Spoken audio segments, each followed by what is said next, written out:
The other thing I thought I would do is just explain a little bit about the different body types, Vata, Pitta, Kapha, and how their digestive system varies. So if you want more information about those shape body types, we covered them in the first session. So I won't be going back into that level of detail. I'll be relating more about the gut in this session today. Obviously, we have a chat tab, and you're more than welcome to send messages on the chat, write comments. I will keep an eye here and then, try and incorporate some of your questions as we speak. So, the gut. Now, I will just go back. Like, I studied Ayurvedic medicine back in 2002. And I had finished my degree in biomedical sciences, where, you know, we had really not talked about the gut. The gut was just one small aspect of the training and the knowledge that we had received. And then I entered the world of Ayurveda. And Ayurveda, every topic we went to, every session we had, there was not one that the gut was not discussed, and how the root cause of disease ultimately stemmed from our gut. And it made so much sense that the food that we were eating, the way we were digesting, the way we were absorbing was going to have impact on our health.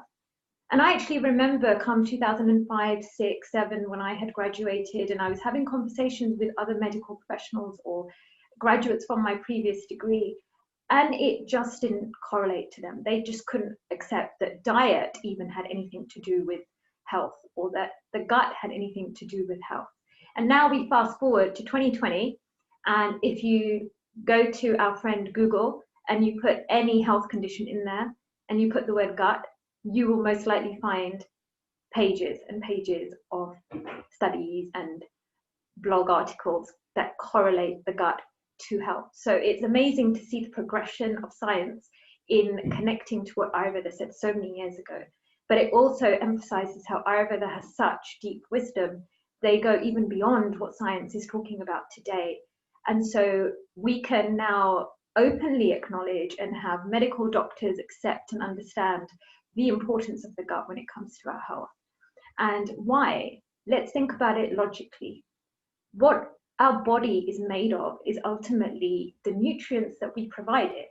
So if we are eating food that is of good quality, then our body, if it's able to digest that food properly and then break it down and absorb those nutrients and then actually make use of those nutrients, that allows our body to have that constant intake and constant supply of healthy nutrients to keep us healthy.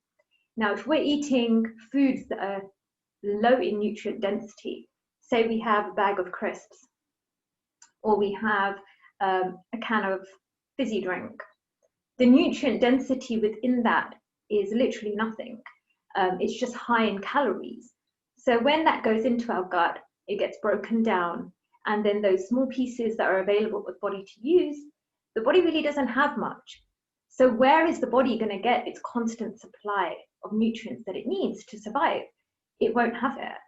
And initially, for the first formative years, you might say, well, I eat this food, it makes no difference to me, I'm still healthy, I still go running, I'm fine. But we have to remember that you may have been born with a healthy body type. You may have been fed well when you were a child.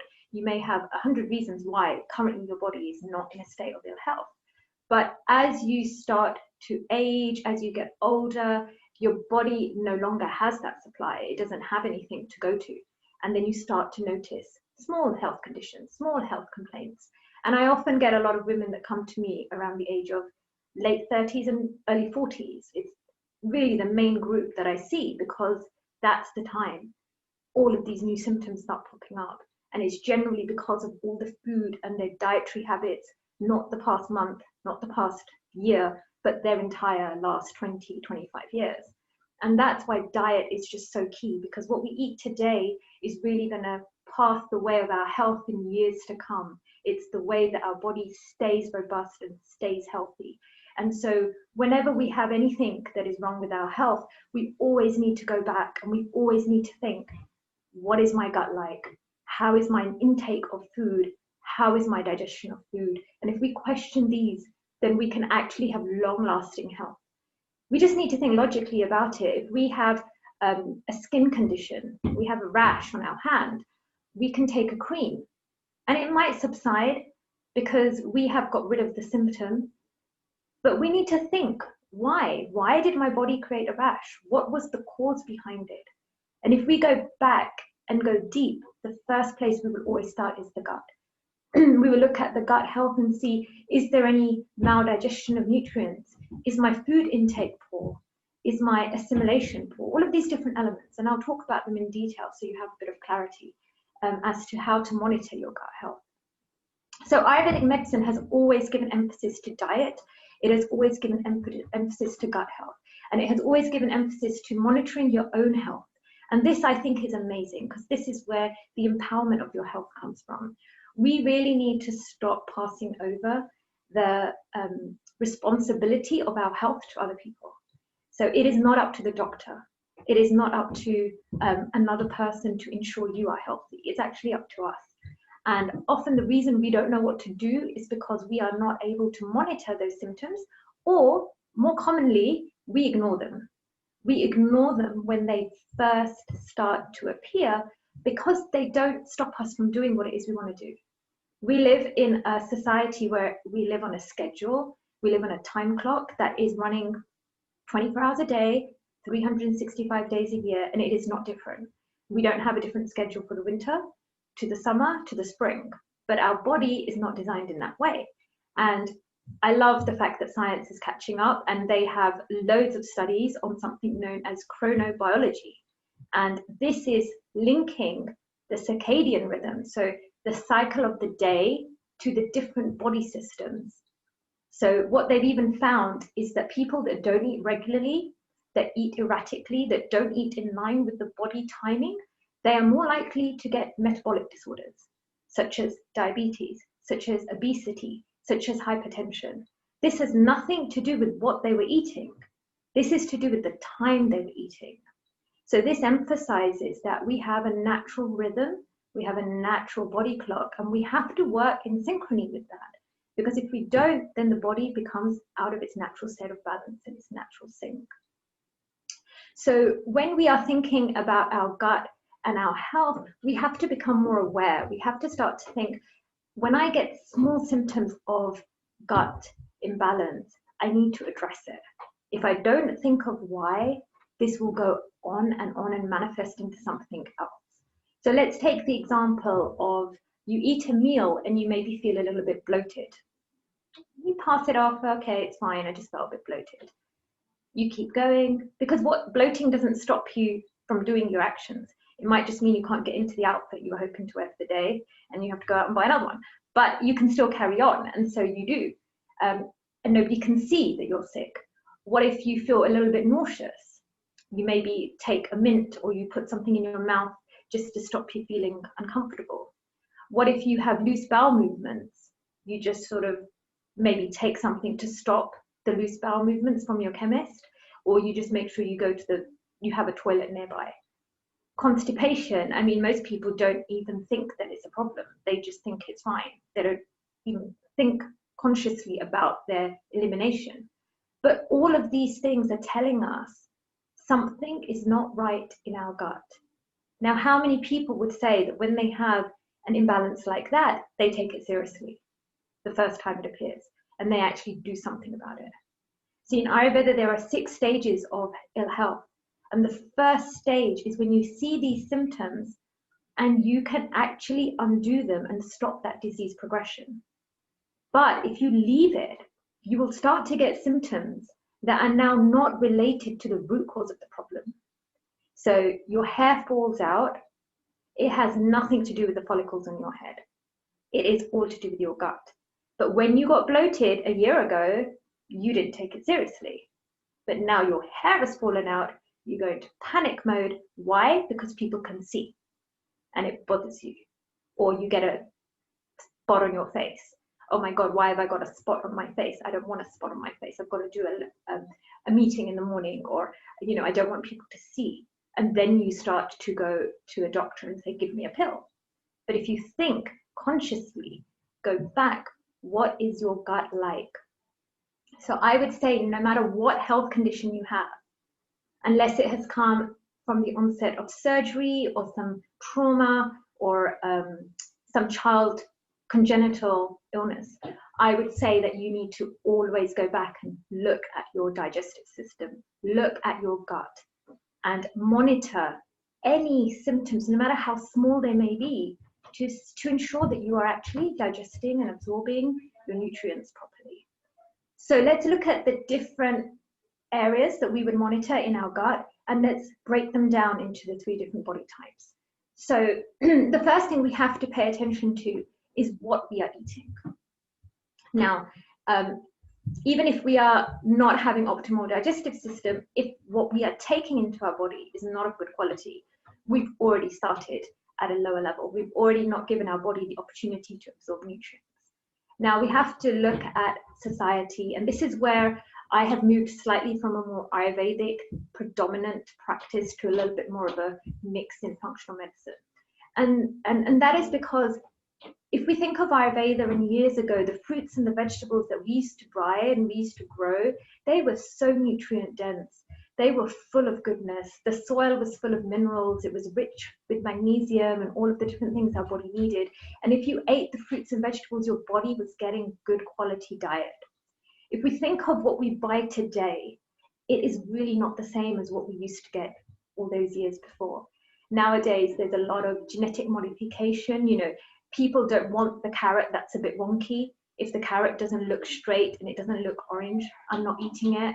If the banana is misshapen, you know, in the UK, we actually have a box of veg that is sent out to houses called odd veg box. And the reason it's called the odd veg box is because it's all the vegetables that get rejected. They get rejected from the supermarkets. They get rejected because they know psychologically people are not going to want to buy it because it doesn't look the way it's meant to look. It's a bit like if we buy a carrot, like let's look at mint. If we buy a mint flavored, ice cream, let's say, psychologically, what do you think the color should be? You think it should be green, right?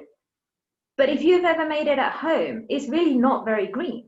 It's pretty much white. So if you try to sell that in a shop, the consumer would go, I don't trust that. I don't think that's mint. That looks white. It doesn't look minty enough to me. It's not going to taste minty, and therefore I'm not going to put it in my mouth to have minty. And that's where the whole concept, if we think about what people sell, it's driven by what people want. And so the way something looks is so important that now supermarkets to sell, they actually make sure everything looks perfect. And nature's not like that. Nature is, the uniqueness is what makes nature so beautiful, that no two things look the same, are the same. And so if we try to make and clone everything, we are actually losing the nutrient density. I mean, sometimes I'm shocked by the size of vegetables in the supermarket. They're huge, and you're just like, it couldn't be that big. And you know, it's been genetically modified, or they've had hormone injections, or the different fertilizers they've used to make it look bigger. Now, if we think about something that's made to look bigger, it doesn't have more nutrients in it. So the seed or the nutrient amount was the same as if it had been smaller, but now we have a bigger vegetable. And how much of it do we eat? Most people are not eating twice the amount of vegetables they were eating years ago. They're probably eating an eighth or a sixth of what they were eating years ago. And so how can you see how we've completely reduced the nutrient intake that we have? The vegetables don't have those same level of nutrients in them. And then the quantity we are eating is less. And so the amount we are getting into our body is less. And this is where people then say, well, I have a good diet, I eat well, but I'm still not feeling healthy. Because sometimes you have to be very conscious, how much vegetables are you having? They used to say the intake was 5 veg a day. It's gone up to 10, you know? And to be honest, half your plate at every meal should really be full of vegetables and salads and plant-based food. That should be the higher proportion of your diet. And if we generally look, that's not the way that people eat. So we're looking at the fact that what are we taking in, the nutrient density of that food product. The second thing is toxins. So I mentioned this in a previous talk when we were talking about hormones, but our body is actually taking in a lot of information when we digest food. We have a nervous system within our gut known as the enteric nervous system. And we actually have a messenger system which relays information from the gut to the brain.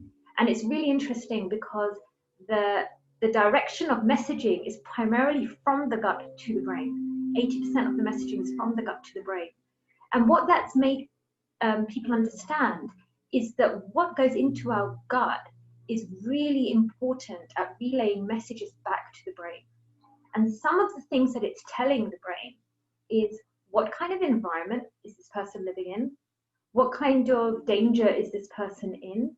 And therefore, how many steps do I need to take to look after this person? Do I need to lock down food because they might not get food again? Do I need to increase the amount of immune function in the body because I think this person's in danger? You know, what is actually going on in the body? Now, if we think about even the fruits and vegetables that we eat, quite often they are sprayed with chemicals that our body does not understand. And so when we clean them, wash them, put them into our stomach, our immune system has an immediate reaction saying, whoa, what have I just received? What's in my gut? And is this food or is this something else? Do I need to worry about what's come in? Is this toxic? Is this poisonous? Or is this healthy? Because the gut is constantly reacting on symptoms. So this is just with fruit and vegetables. So when we go with organic, what we are reducing, not completely eliminating, and we have to remember that organic doesn't mean no chemicals and pesticides and fertilizers, it means less or certain qualities that are accessible within that country's law system, but it allows us to have less toxic load.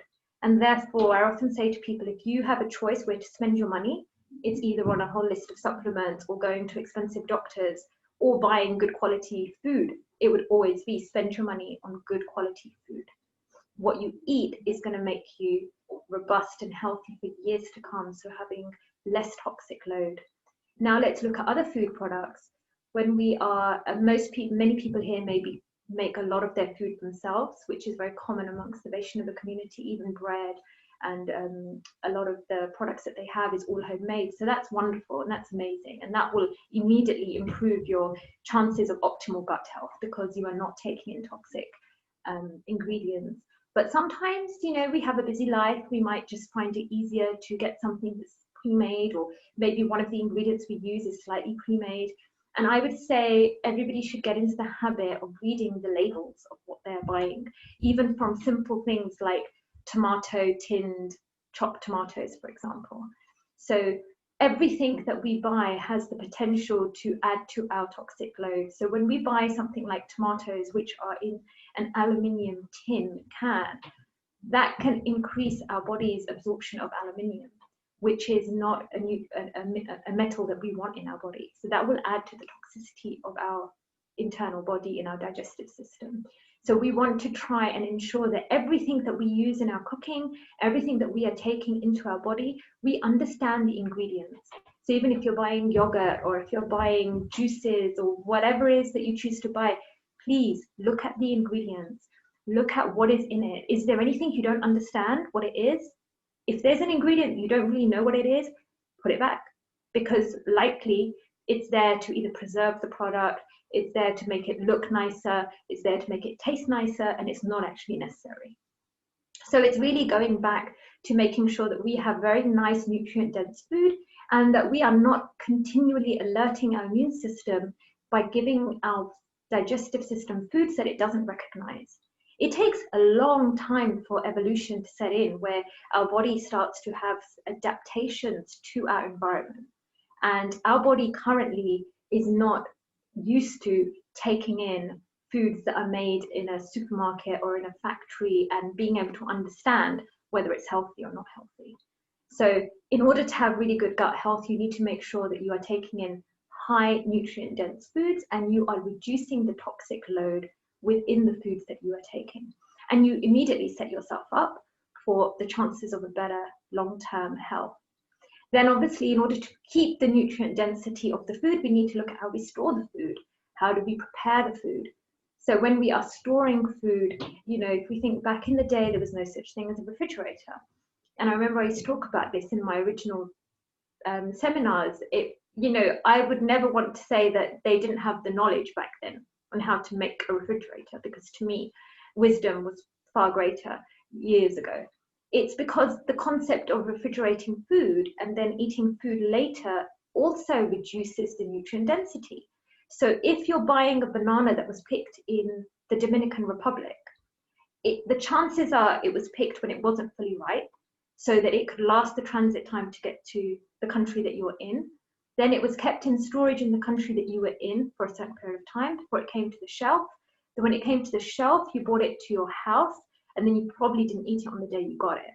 So how long from picking to eating was that time? The nutrients are being depleted constantly from the time that the food was actually picked. And also we have to remember, it's not healthy to have food that wasn't ripened on the actual plant or the tree or where it was grown. You're not meant to pick fruits and vegetables half ripened. We cannot do what the nature was supposed to do. We cannot naturally add all the nutrients and minerals into the food product artificially. It needs to be done naturally. And this again leads to one of the reasons why people have so many digestive health complaints, because the quality of food they're eating is just not of that high standard. Now, frozen food, testing wise and information wise, it does hold on to a certain amount of nutrient density. And so for people who are living a very fast-paced life and they're really struggling to get optimal diet, I do say to them, go and buy or cut your fruit and veg and just make sure, stick it in the freezer and use it through the week. Now, why do I say that? Not because it's the best way to eat, but one thing we must do is be practical in making sure that we are able to get the best out of the situation. So would I rather they got a processed meal or got a takeaway, or would I rather they cooked at home using some ingredients? It would be the second. And in that case, I would say have access to your fruit and veg, even if it's frozen, because at least you get the nutrient density. What you don't get is what we call the prana of the food. So prana is the life there. And again, we don't have this concept in Western science at all at the moment, but I'm sure with years it will come. It isn't just about the nutrient density, it's about the life force within the food. And the life force within the food really revitalizes us on many levels of our tissues. And it's one of the reasons why prasadam is just so different to just eating something that's not been offered, because the energetics of that food completely changes. And as the energetics of the food changes, it changes the way it nourishes us, not on our gross level, but more on our subtle level, which is something that hasn't been researched yet. So we have to be really conscious, about, I always worry when people hear certain Ayurvedic rules about how to eat, what to eat, and then they become overwhelmed. They think, I can't do this, I don't know how to do this, and I don't know how to, I feel like I'm failing. And it's not about that. You want to understand the principles and then do the best that you can, and always prioritize getting that high level of nutrients into your diet. That's the key, and reducing the toxic load. So we need to think about transit time of the food. So opt for local farmers, opt for your local growers, get boxes that are maybe not from supermarkets. Supermarkets do have a supply chain, but they also tend to have fruits and vegetables that have been sitting around longer. Whereas you can actually buy boxes which come straight from the grower, no middle salesperson, and straight to your house. And you're going to get fruits and vegetables that are going to be higher in that nutrient density. What you will find is that they may not last as long. And so this is, again, a convenience point. Oh, I bought food from the local farmer, but it spoiled in 5 days. Whereas if I bought the same product from the supermarket, it would have lasted me 10 days, and I would have liked that. But the only reason it lasts longer goes back to what have they done to grow it, how have they made it, and is that actually good for you? So buy less, make sure you can constantly access your fruits and vegetables, buy as much as you can for the next few days, but try not to go for products that are artificially lasting longer, or that don't therefore have that nutrient density in them. So I'm really trying to hone in on the density of the food that we eat. And this takes me to the point of calories.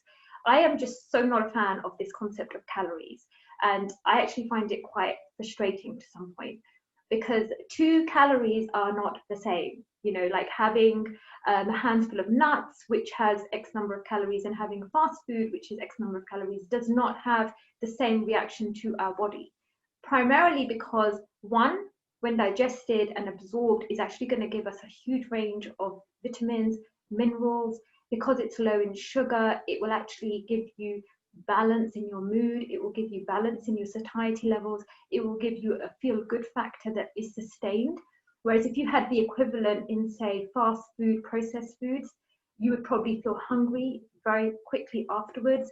You would probably have fluctuations in your mood, and your body would not be getting any breakdown of nutrients to then manage the thousands of functions that it does. If anything, what you're doing, and this is really important to think about, if we are taking in toxic food, processed food, and we think, oh, it's okay, it's 500 calories, and that's my main meal for the day. What you forget is that in order to digest and process that meal, because it has toxins and because it has ingredients the body does not understand, the body needs more energy to actually digest that particular food. It's going to need more action from the liver. It's going to need more action from the gut. It's going to actually need to do more work to get the nutrients, whatever it can, out of that food. So you are putting yourself into this cycle of not giving the right amount of nutrients to the body and then adding your load.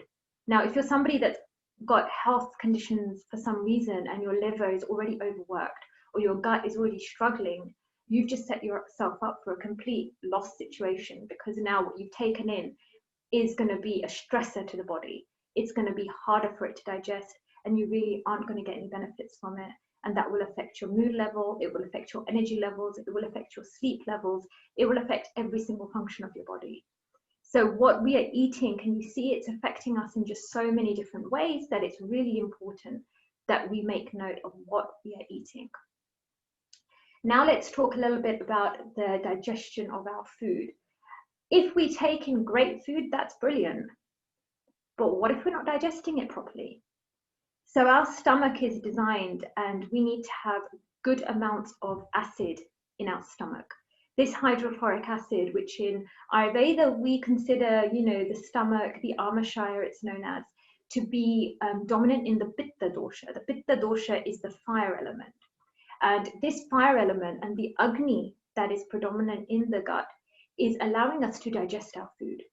So individuals who have a low Agni, or individuals that have a low digestive fire, and we can correlate this in the Western science terms of low acid and low digestive secretory products, you are going to struggle with digesting what you have put into your gut. So you put in the good food, but now your gut does not have the ability to break down what you have put in it. So how do we know if we have good digestive function or not? One of the most, and if not the most important things that we need to think about is our hunger levels.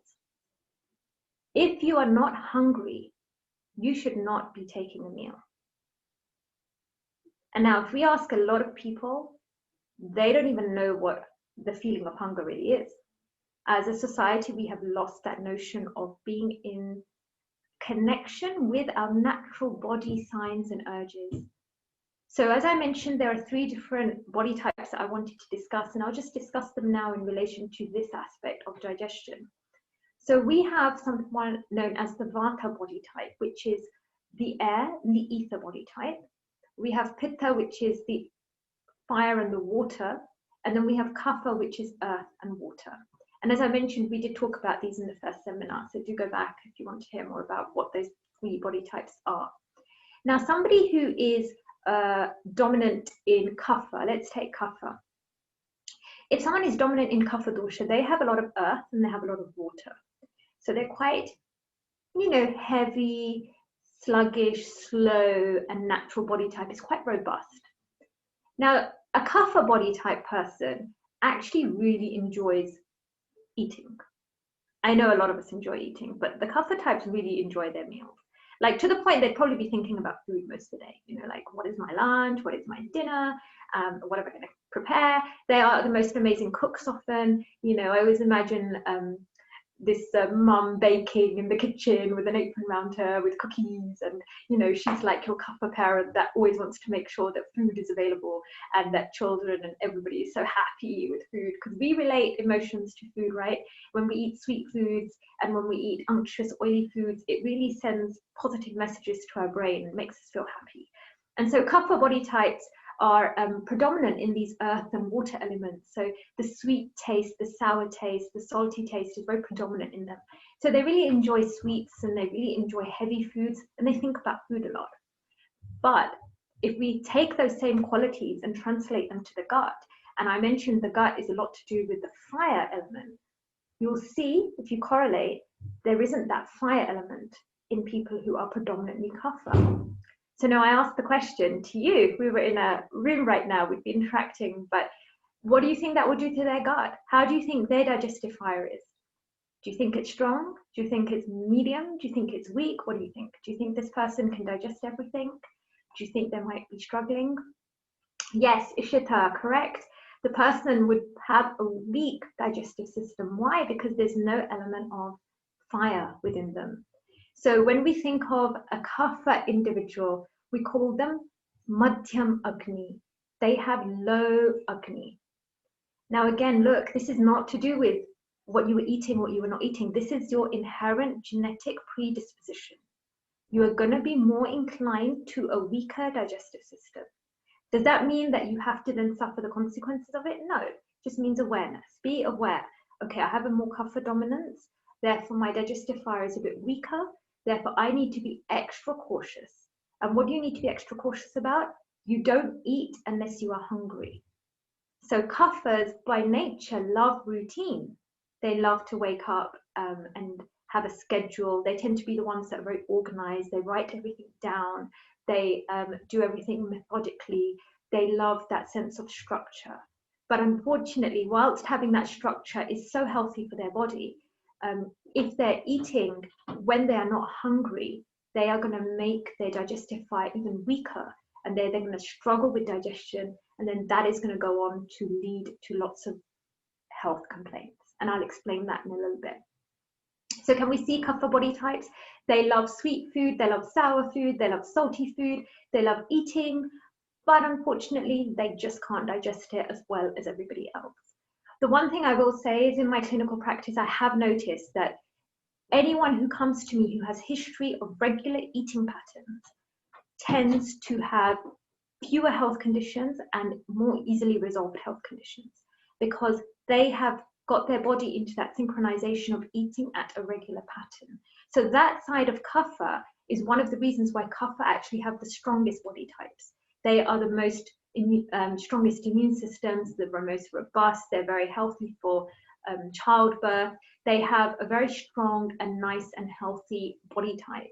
But this is where slight weaknesses may come if they overeat, if they don't eat the right qualities of food, if they eat constantly without monitoring what they should be eating. And I'll give you some tips on how to do that as we move with all the three doshas. So that's your kapha body type. Then we think of pitta. So somebody want to go and chat tab and tell me what would you expect a pitta digestive system to be like? How would you expect their agni to be? Would you expect it to be strong, weak, mediocre? How would you expect, considering fire and water? Yes, Ishita again, and Amika, yes, perfect, strong. Because they are dominant in Agni, they are dominant in fire. And because they are dominant in that fire, they have a robust, strong digestive system. So I might be speaking to some of you here. When I say to you, come Gaur Purnima, you are thinking, oh my gosh, how am I going to get through that day?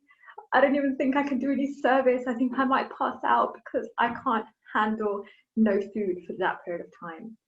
And there'll be another individual saying, okay, fine, I can do this. It's not a problem.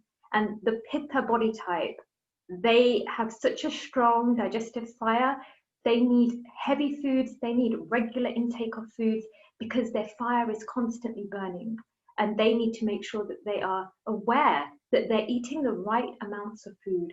These are your friends and your individuals that can convert food very quickly. They can eat a huge amount and actually digest it really well. So if you have a kapha seated next to a pitta, the kapha might be a little bit envious of the pitta because they want to be able to eat in the way their pitta eats and also not gain weight. The pitta individual doesn't tend to gain weight very easily. They tend to have amazing conversion. They tend to be able to build muscle very quickly. They tend to be able to just do all those metabolic functions really well. And so a pitta type has to ensure that they are not leaving too long between their meals. And I have to say that I've seen with pitta types, they often are not even aware when that hunger pang is going to attack. They're absolutely fine. And then all of a sudden, they can't function, they can't think straight, they become irritable, and they're just really hungry. And so I sort of say to more Pitta dominant individuals, make sure you have food to hand, make sure you have eaten properly before you go out on any kind of task, and don't avoid eating. So if you're thinking of your Pitta dominant character, these are also very driven individuals, very intelligent individuals, very ambitious individuals, very high in sort of perfectionism and wanting to be the best. And so if you think of that mindset where they're constantly pushing and striving, there may be times that they do end up skipping a meal, or they don't eat because they are busy, and they may be replacing them with high energy drinks or with caffeine or with processed foods because they're fast. They don't want to waste time, you see. They don't think spending ages in the kitchen is really worthwhile because they just want to do more productive activities. But by doing that, if you don't feed the digestive fire that's strong, it will cause havoc. And this is where people can get ulcers, they can get acidity, they can get IBS, they can get diarrhea, they can get their skin inflammation conditions, so many things, because they didn't feed the digestive fire. So everybody's uniqueness has to be addressed. If you're somebody that has a not so strong fire, then don't overfeed it, stoke the fire. Use spices, use oils, and like I said, I will mention that, what to do. And if you have a strong digestive fire, you need to be aware of that. Don't ignore it. Don't try and fool the body by giving it something that makes it feel full, but it isn't, because you will just do long-term damage. Eat denser foods that keep you satisfied for longer, and be aware what the time is, that, you know, come 3 to 4 hours, I'm probably going to need to eat something. Carry something with you, a handful of nuts or something that will just keep you balanced until your next meal comes. Now let's talk about Vata. So Vata is air and ether. This is going to be a difficult one to guess. Okay, so what do you think with Vata? What is their digestive fire like? So we know that Pitta is strong because they've got a lot of fire energy. We know that Kapha is weak because they've got a lot of heaviness, Guru Tattva. Now, what do you think about Vata? If some of you are Vata, you'll probably be able to tell me what your digestive function is like. Doshini, correct, up and down. So actually it's not moderate, it's skewed. They have a day, because Vata and the wind is so volatile, it's so up, it's so down, it's got no sense of balance and structure. This is the person that can spend a day and not even think about food. They have no appetite, they're absolutely fine, and then the next day it's like, where's my breakfast? Oh my gosh, I'm so hungry. Or they are so up and down in their digestive system, because Vishama, this is called Vishama Agni, it is not stagnant, it goes up and it goes down. And so with Vata body types, what do you think is going to be the key to balancing their digestive system? If you have a digestive fire that goes up, it goes down, it goes up, it goes down, what do you think you would do to keep it in a healthy state? We said with Kapha, they have to wait till they're hungry. We said with Pitta, they have to try not to get too hungry and feed the fire. So if you're up and down, what do you think might be the solution or the general habit you keep? Any ideas, anyone? Somebody who's erratic, what do you think they don't do? What do you think they are used to doing? Yes, so eat regularly. Absolutely, Toshni, routine. So can you now start to see, we have the Kapha who loves routine, that needs to bring awareness to what they're eating. And then you have the Vata who has no sense of routine. You know, they are Mr. and Mrs. Spontaneous. You know, one day they will do something and the other day they'll do something else, and they have no structure to their life, and they're okay with that. But what's going to balance them is structure. And even though they don't feel the hunger, they're the type that need to get their body synchronized into feeling hungry. So they need to set their timings and they need to stick to those timings. What you can change, remember, is what you eat. So you don't need to eat the same amount every day. You can increase the quantity of the food on the day you're really hungry, and you can decrease the food on the day that you're not so hungry. But what you can control is the time. And by controlling the time, your body then becomes adjusted, and it sends signals and it knows that food is coming. And so that is what Vata types need to do. Because if they don't eat regularly, Vata types, this is what can create bloating. This is what can create constipation. This is actually also what creates imbalances in their mood. You know, Vata body types, when they get stressed or worried about something, they tend to stop eating. Kapha body types are the ones that will go for the tub of ice cream and the gulab jamuns and the rasgullas and be like, I'm not feeling happy today, so let's eat. And the Vata types are the types that will just sort of hide away and they will just not eat. And that will increase the anxiety in their system. It will increase the stress that they're feeling, and it will really affect their mood.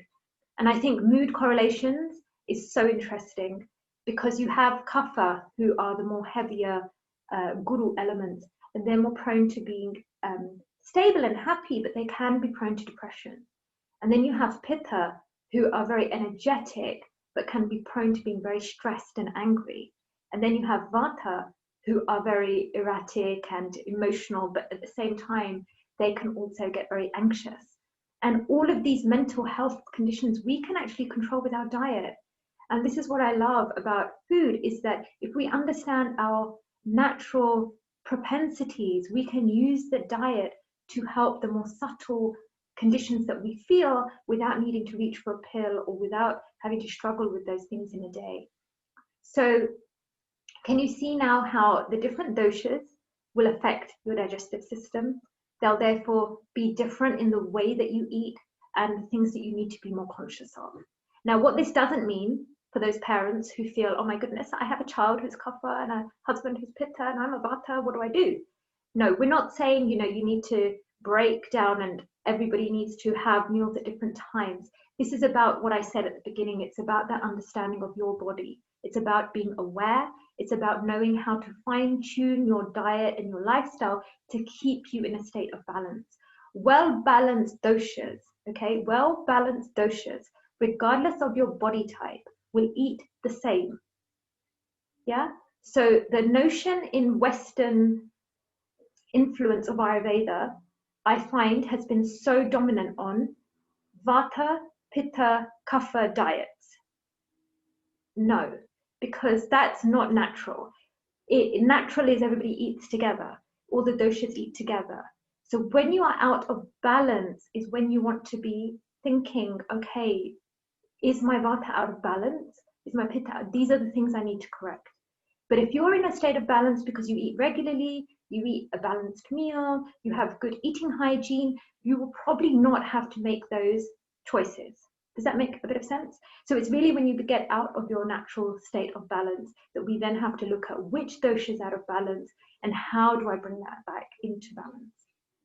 So we've looked at the quality of the food that we eat. We've looked at the difference in our digestive makeup. And I just want to talk a little bit about what happens when we don't digest our food properly. So in Ayurvedic medicine, we talk about the concept of Agni and the robustness of your Agni being very important. When we eat food, it is really important that that food gets broken down by our digestive fire.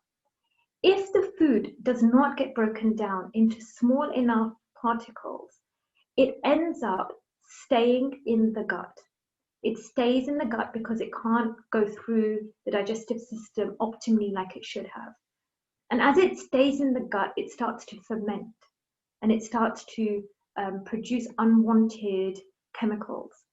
And this then becomes a toxic product for your body. And this is what Ayurveda calls as ama. Ama is A-M-A, ama. Ama means the toxic byproduct which is produced due to undigested food. Okay? And ama is actually one of the key root causes of all your health conditions.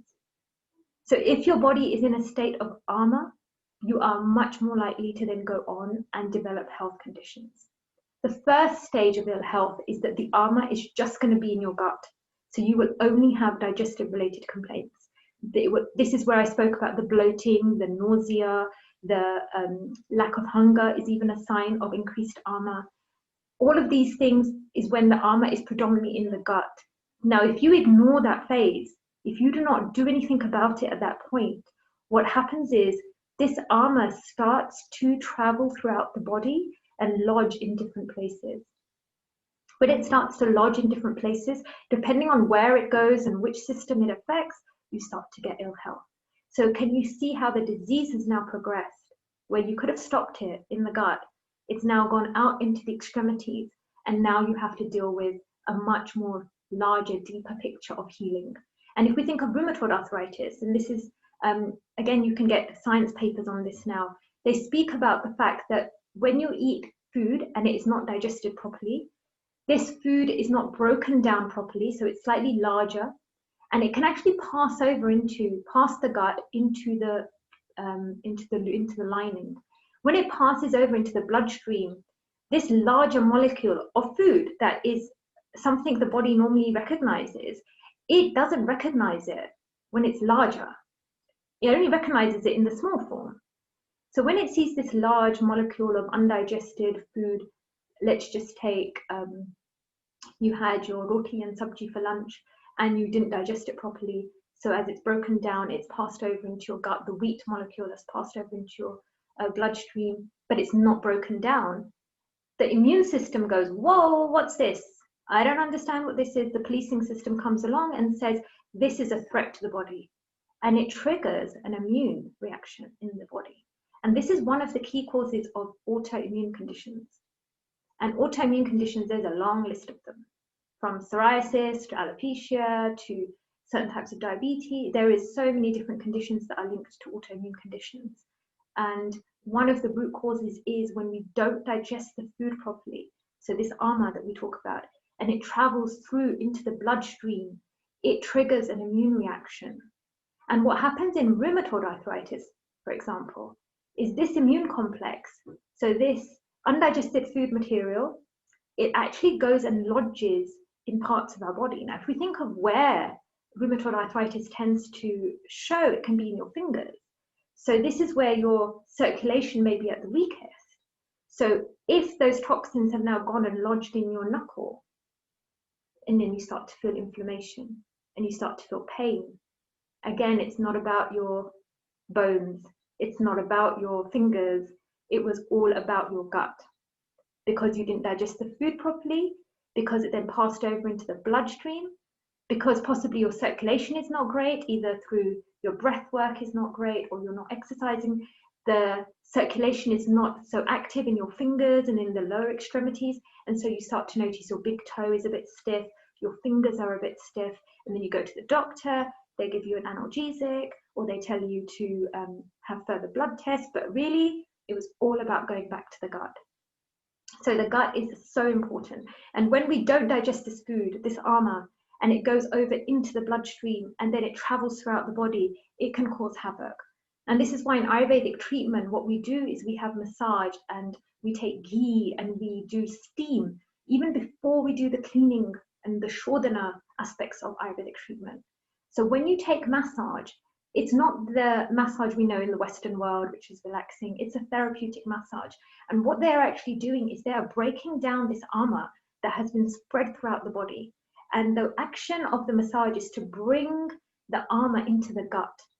So when you go for any Ayurvedic center, any Ayurvedic treatment, you will go on a 7-day Purva Karma schedule. This is the pre-activities before you do the actual Panchakarma. And you take fats and you do massage and you do steam treatment, because the steam is breaking down the ama. It's allowing the pores to open, the toxins to come out. The massage is moving all the toxins from all your extremities into your gut. And then depending on which dosha you want to expel, you do a panchakarma. So you've got the doshas in the gut now, and you're going to take it out either through the vomiting, through the expulsion of laxatives, to get rid of those excess doshas. But all of it goes back to the gut. So the digestive system that we did not pay attention to, we weren't thinking about our food, we weren't thinking about how well we were digesting it, and that led to these chronic health conditions which can be resolved, but they're just going to take time. They're going to take time in the same way that it took to get there. It's going to take time to undo it. And so we need to be conscious about this production of ama. Some of the signs that you might have ama. Number one, your tongue. So if you stick your tongue out, it has to be first thing in the morning, and you have a thick white coating on your tongue, any kind of white coating on your tongue, it's telling you you have toxins in your gut and that you are in an AMA state ultimately. So you really want to have a nice, clean, healthy pink tongue. You can actually go further and look at where is the white coating on your tongue, what color is the white coating on your tongue. So if the coating on your tongue is towards the back of your tongue, then you know that you've got more issues to do with the later part of your digestive system, like your colon. And if you notice the more front of your tongue has the coating, then it's more related to the stomach. In the same way, in the doshic changes, if it's very white, it's more related to the kapha dosha. If it's slightly more yellow, then it's more pitta. And if it's a bit more darker, brownish color, then it's vata. So the tongue is amazing because it can really help us to understand where in the digestive system may the problem lie, which of the doshas may be out of balance. So we can do that ourselves. We don't need to see anybody. We can take our tongue out first thing in the morning and monitor it. And sometimes you'll find that it's heavier on one day, it's cleaner on another day. So if it's thicker on one day, you want to go back and think, what did I eat the day before? Okay, and I'm going to talk about food sensitivities if I get time, because I think it's really important to discuss. But if you do take a food that is not so suited to your body, then you may notice that the day following you have a thicker coating on your tongue. Or sometimes your tongue feels a bit sore. It has little bumps on your tongue, and you're not quite sure why your tongue feels a bit different today. But if you go back to the day before, there's probably something you ate that didn't suit your body. And therefore, you can start to become your own doctor. You can start to analyze, what did I eat? How did I feel the next day? Did I have a clear tongue? So first thing, tongue, nice, clear, pink tongue. Second thing, how do you feel after you've eaten? Are you sleepy or are you alert? Are you sleepy most of the day? If you're sleepy most of the day, even if you're Vata, Pitta or Kapha, you're sluggish, you've got brain fog, not thinking clearly, this is all signs of being in an AMA state. So your body is now in this state of undigested food material. You can't think clearly. Remember, Agni is not only related to your digestive system. We have Agni throughout the body in all the different tissues. And even our thought processes are one form of digestive system. So if you have a weak gut, you probably have a weak thought process because your mind starts to slow down. And this is why if you look at Kapha dosha, they can be prone to depression. Because if they've had too much sluggishness in their gut, then their thoughts become slow, their thoughts become heavy, they can become negative, inert, and that can cause their mood to change. So you want to make sure that you have energy and vibrance. If you are energetic and vibrant, then you know you are digesting your food well and you're not feeling the signs of AMA and toxicity. If you're feeling nauseous or you're having any of those symptoms that are related to digestive system, which are slightly uncomfortable, then you want to be thinking, am I developing AMA? If you have mucus in your stool, if you have difficulty passing stool, these are all signs again that there may be AMA production in the body. And so you want to do something about that. So you want to be in a healthy digestive system, not producing this toxic, maldigested food known as AMA, because that will go on to a number of different health problems. So let's talk a little bit about what can we do to make sure what we're eating is being received by our body well. And I want to talk a little bit about eating hygiene if we have some time. So eating hygiene is really important because everything is not about what we eat. As I mentioned at the beginning, we're now understanding that when you eat can be just as important as what you eat. And Ayurveda spoke about this millennials ago. And so we need to also focus on when we eat and how we eat. So I'm just going to end off talking a little bit about that before I talk about some of the tips for each of the doshas. So the first thing is, Ayurveda talks about the food should only be eaten when you're hungry. So we spoke about that. You should eat, and after you eat, you should feel energetic, light, enthusiastic, and not actually feel tired, sluggish, that you could fall asleep.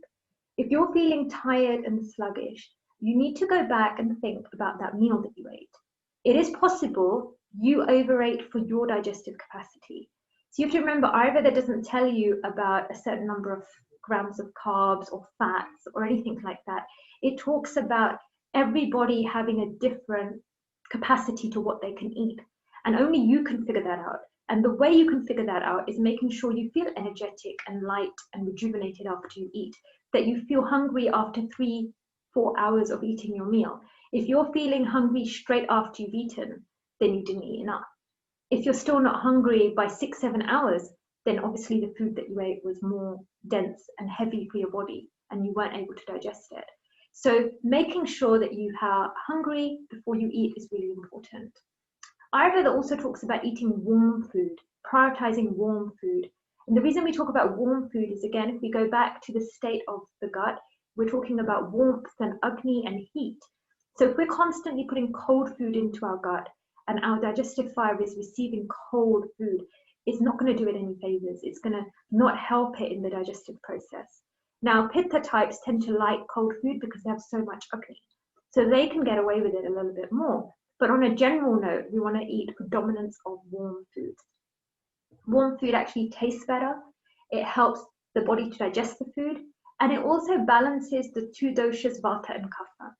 So within our gut, it's actually not only Pitta. We have all three of the doshas doing their job. What the Pitta dosha does, it's responsible for the fire to digest. If we think of a campfire, if any of you have been camping and how you actually create fire, you have the Agni, but at the same time, you also need air.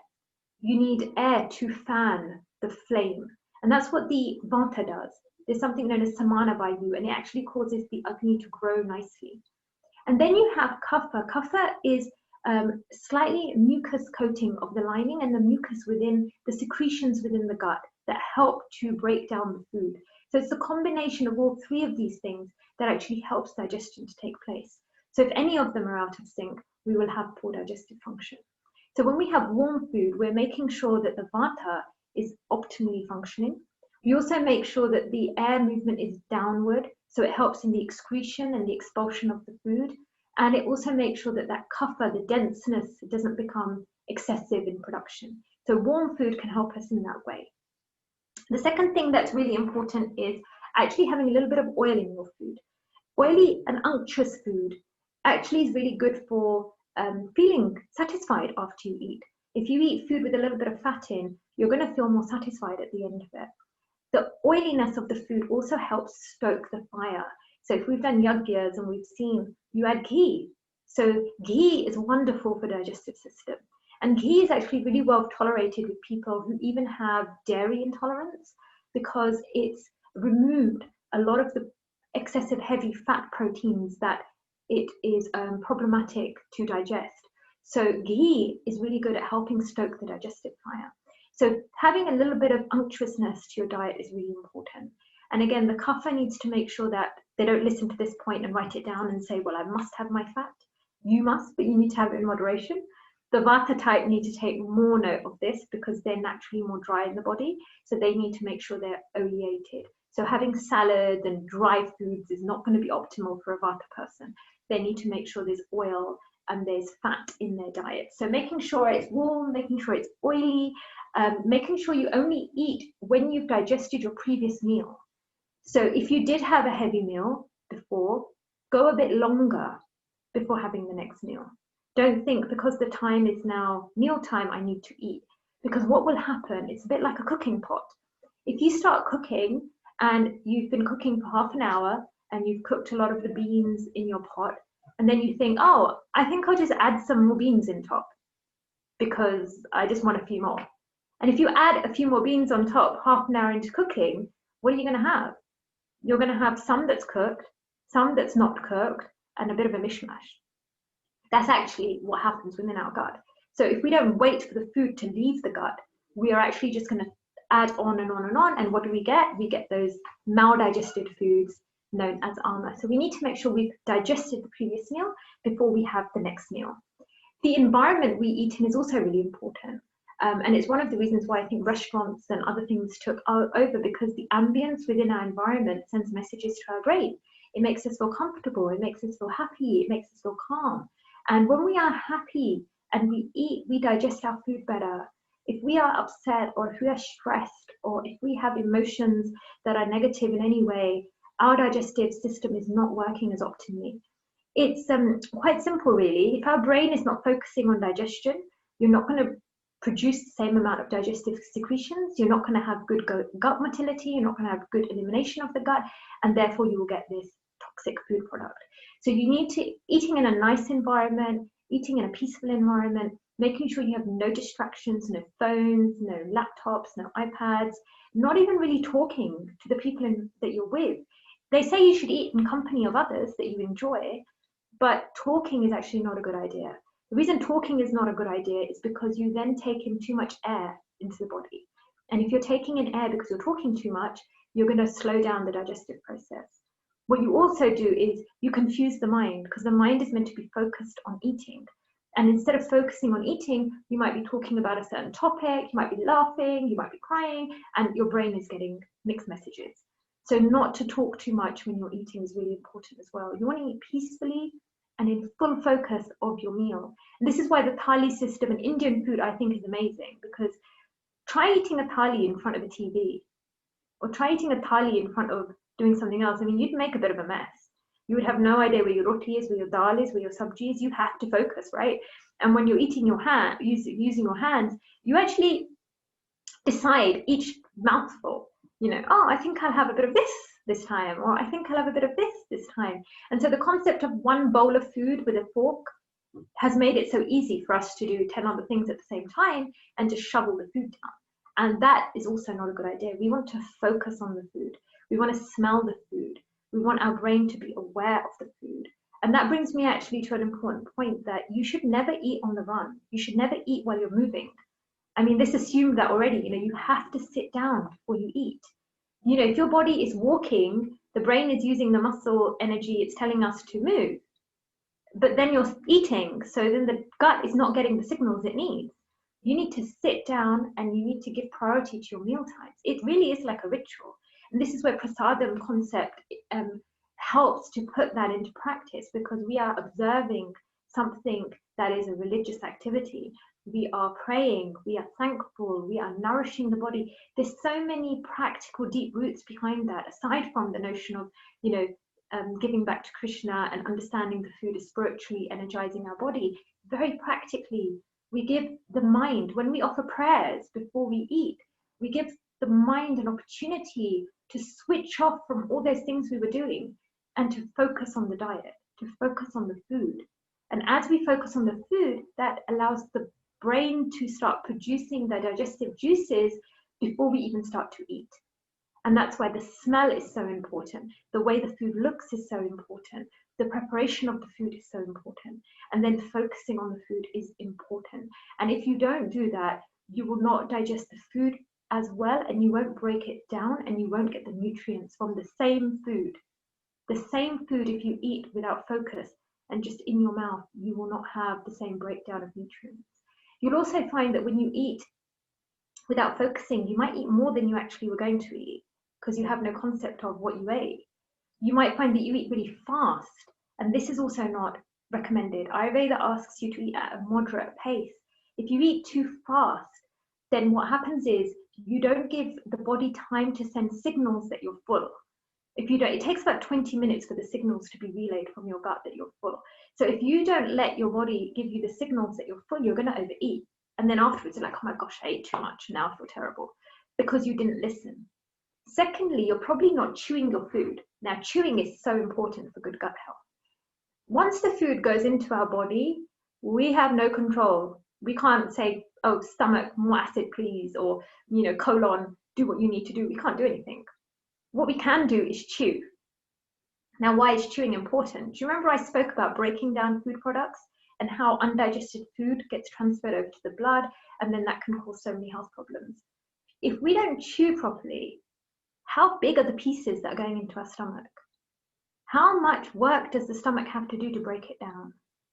Now, if we chew our food, if we have soups, if we have things that are easy to digest, the stomach has less work to do.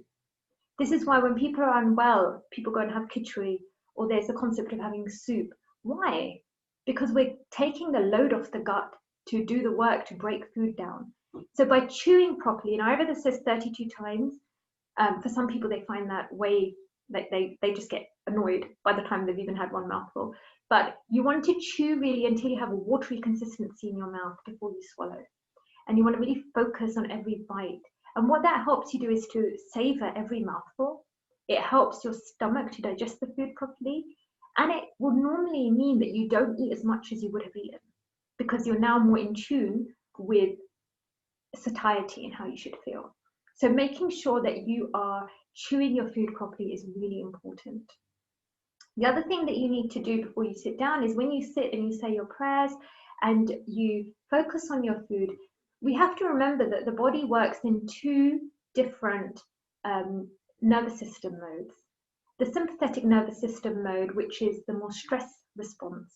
You know, if you've just had a stressful meeting, if you're running, if you've been exercising, the number of things that we do. At that time, the body decreases the activity within the gut because it's diverting the energy and the signals to more important activities. Whereas when you're in the calm response, and it's known as rest and digest, which is parasympathetic mode, your digestive secretions are much better. Now, one of the things I tell people to do before they sit down, and it's often when I'm working with those who are not in Vaishnava practice, is I tell them to do a breathing exercise before they eat. And through your breath, you can switch from that stress mode to the relax mode. And the way that you can do that is by elongating the exhalation. Making the out breath longer immediately calms the body. So you breathe in for 4, and then you breathe out for 8. And when you breathe out, everything through the nose. And you do this 4 times. Just do this 4 times before every meal. You breathe in through the nose for 4, and then you breathe out for 8. And just see how you feel. You will notice that you have switched from that overactive mind to now calm. And even that is going to help your digestive system now, because you've now switched from the stress mode where digestion is not important to now comfortable digestion. So you can try that to help you be in a more relaxed state. Another thing that Ayurveda mentions is taking a bit of ginger with a bit of Himalayan salt. If you have a piece of ginger with salt and you chew it before your meal, it sends the signal food is going to come. And by sending the signal food is going to come, the stomach starts to secrete the juices and it's ready for when the food arrives. So this also helps us improve our digestive capacity. So you don't want to eat too fast. You also don't want to eat too slow. If you eat too slow, the food gets cold. The amount of food that you eat, you might again end up eating too much because you're eating so slowly. So you want to moderate pace and you want to make sure you chew your food. I'm just going to touch upon water because I know that's a very common thing that people ask about. So with water, you want to make sure you're having the majority of your water outside of your meal times. You shouldn't be drinking glasses of water with your meal. Every meal is going to be different. So the idea in Ayurvedic medicine is that you have half of your stomach is full of solid food. A quarter is full of water and a quarter is left empty. So now if you have a predominantly watery lunch, dinner, whatever it is, then you know that you shouldn't be having a huge amount of water with it. If you've had something very dry, then you know that you need to add a little bit more liquid to your diet. But the majority of water should be outside of meal times. If you drink water just before your meal, what you do is you dilute the digestive juices in your stomach.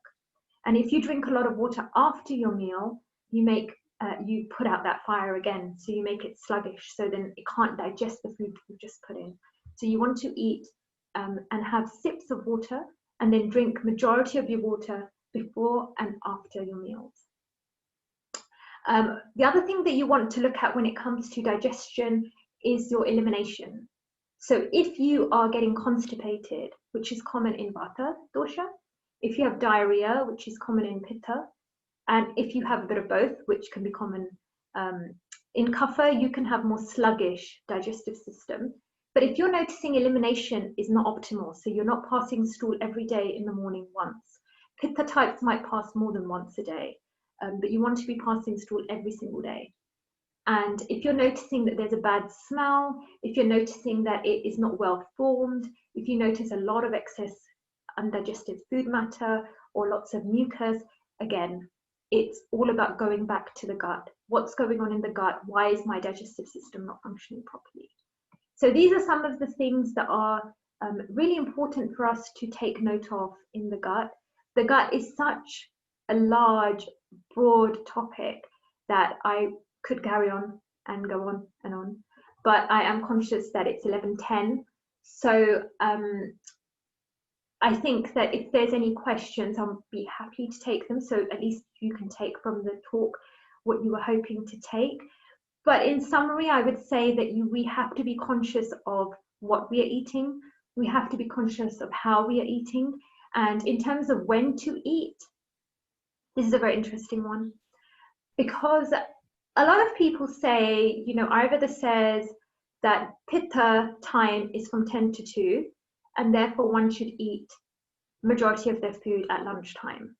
And while this is logical sense, if we go back to the books, and I'm just going to show you because I get a lot of messages and emails asking me about studying Ayurveda, and people asking me, where do I study and how do I learn? And I'm just going to show you I'm very old school. And so when it comes to anything Shastric or Vedic, I have only one way of learning. And so we go back to original texts. So this book is Charaka Samhita. I'm on mirror, so you can't see the name. And it's got Sanskrit verses with some English translations. But whenever there's something I read by somebody else, social media, whatever, I always want to know, is it in one of the main books? If it's not in one of the main books, I'm sorry, I don't really take care. So even through all of the Ayurvedic books, it actually talks more about eating 2 meals a day. So the idea wasn't so much that we should be having meals throughout the day like we eat now. Grazing is so bad for you. So Vata dosha are very habituated to snacking and to not eating proper meals. Now, what happens when you snack constantly is our stomach has a natural cleansing wave. It's known as the motor migrating complex. This wave is triggered after about 3 to 4 hours of eating. I mean, it's so amazing. Krishna has designed us in the most amazing way. It's quite incredible. So after 3 to 4 hours, we have this wave in the gut, and it cleans the gut. Now, what's happening is there's a lot of, you might have heard of a condition called SIBO, small intestinal bacterial overgrowth. And what happens in that condition is people get excessive bloating, really uncomfortable bloating. And one of the reasons that they get this is because they have lost connection with that migrating complex. Because they've been eating so often, they haven't let the gut clean itself. And this is what happens when you sleep at night. There's a lot of cleaning action going on. It happens when you're fasting, which is why people feel so great after they fast. But we have to let that migrating complex be triggered. And so you don't really want to be eating within the 3 hours after eating. So there is a frame of time known as 1 yama, and yama is 3 hours. So Ayurveda says you should not eat before 3 hours of eating another meal, so not before 1 yama, and you generally shouldn't delay it for more than 2. And when we talk about delaying it for more than 2, we can include liquids in that. So Ayurveda generally recommends 2 meals in the day, 1 in the morning and 1 in the evening. So there is this notion that you should eat your biggest meals in the middle of the day, and I think there is a lot of sense behind that. What I tend to say is maybe around 10 o'clock, so you enter that window, but it doesn't necessarily mean that you have to be eating at 12 o'clock. For a lot of people, that's very impractical. If you have any kind of a life which is not around food, it's going to be hard to make your big meal in the day. So Ayurveda says eat twice a day, make sure you have at least 3-hour gap between food of any sort, and that you are hungry before you eat your next meal, that you're well digested, and not snacking constantly, and not drinking too much water with your meals, and being in a relaxed state before you eat. So I'm going to end there because I think I have tried to cover quite a bit, but I'm sure there's lots of specific questions, which I will be more than happy to take at this point. So thank you. Okay, Hari Bol. Oh. It was amazing. I must say, I loved all your points, but specifically when you spoke about nature and how it's like, it's just unique and beautiful, and how we are so programmed to seeing our groceries or seeing just certain things in a certain way, and that we wouldn't eat it if it looks differently and how it's not supposed to look. I mean, it really blew my mind, because I always thought mint ice cream was supposed to be green. Yeah, there you go. 'Cause I'm always going on with my children, colorings, you know, like what is it actually meant to look like? What does it look like? Does it need it? No, it doesn't need it. And I think that same notion, Roshni, can come into the way we view ourselves. We all think we need to be a certain size or a certain way to be accepted or to be perfect. And actually, a kapha is always going to be a kapha body type, and a vata will be a vata, and a pitta, and they just have that natural physical propensity. As a kapha, you can't become a pitta, right? We need to accept that we're all so different, and we have positivities in whichever one that we are. But unfortunately, we've become into this mindset, this is the way, and this is how That's true. Well, how I get comforted with being a kapha type is that when I look at Mother Yasoda, she was not like the slim, tiny woman. So yeah, I try to think of it like that in positive sense. Yeah, well, she was the nurturing, loving, like we talked about, so all the qualities in one. Yeah, so I have a couple of questions from both Facebook and from the Zoom sessions. I'll just pick up like the common ones that I've seen. They've asked about intermittent fasting and kefir. Would you recommend having sort of making kefir or buying kefir from the store, or what is the purpose of kefir? Is there a better recommendation? And what is your view on intermittent fasting? Yeah, so unfortunately, everything is going to go back to specifics and individuality. So I do love intermittent fasting. I think it has huge amounts of benefits for so many people, primarily because we are in a culture of overeating. There is the notion that we are overeating, but we are malnourished. So we eat a lot, but what we eat is not nourishing our body. And so what intermittent fasting does, I believe, is really allows someone to understand what's hunger. Was I eating because I felt like it and I was bored, or I just am accustomed to eating, or am I eating because I actually feel hunger? And so kapha body types, I find, can really benefit from the concepts of intermittent fasting because they have that tendency to not feel hunger. And for certain conditions, it can be very useful. Like we spoke about PCOS last time, or in obesity, or in diabetes, metabolic functions, intermittent fasting can be extremely useful. However, if you are a vata dominant or even a pitta dominant, it may not be the best form of eating for you. Reason for a vata dominant is because they kind of enjoy missing meals anyway, and this can encourage that even more, and that can create an increase in the imbalance of vata and therefore the bloating, etc. And for the pitta, they need that constant fuel of energy throughout the day, and so short term they may notice benefits, but I probably wouldn't recommend it to them for long term. The other thing with intermittent fasting is it is a stressor to the body. Fasting of any sort causes stress on the body. And if you are, and most of us are, living a life of stress of some sort, psychological, physical, or any sort, then by adding an intermittent fasting to the mix, what you've just done is added another stressor to the body. And so absolutely, I think intermittent fasting is amazing. It's great. If you're well balanced and you do it correctly, you can notice huge amounts of benefits. But at the same time, I do think it needs to be used cautiously, and not if you are in any of those categories where it could make your health conditions worse. What also happens is when people remove foods, they often feel great, and then they think it was all down to the fasting. It actually wasn't. It was probably down to slowing down your intake of the amount of food that you were having, being more conscious about when and how you ate. If you know you're just going to have 1 or 2 meals a day, you make sure they're good, right? You're not going to have a meal and say, well, it doesn't matter because I'm going to eat again. So you actually implement a lot more healthy choices, which actually mean you feel better, as opposed to it's only the intermittent fasting. So yes, do it. Keep a diary. Make sure that you're not getting the side effects that are negative for it. And what it can do, if you do not do it properly, it can also reduce your metabolic function because you end up not eating enough. So it can actually make your Agni imbalanced. What I think is a great way is using Ekadashis and doing a proper fast on Ekadashi. Not just doing the opulent Ekadashi fast that we in ISKCON are so used to, which is like, let's bring out the feast, on Ekadashi, but use Ekadashi to do that intermittent fasting on that day.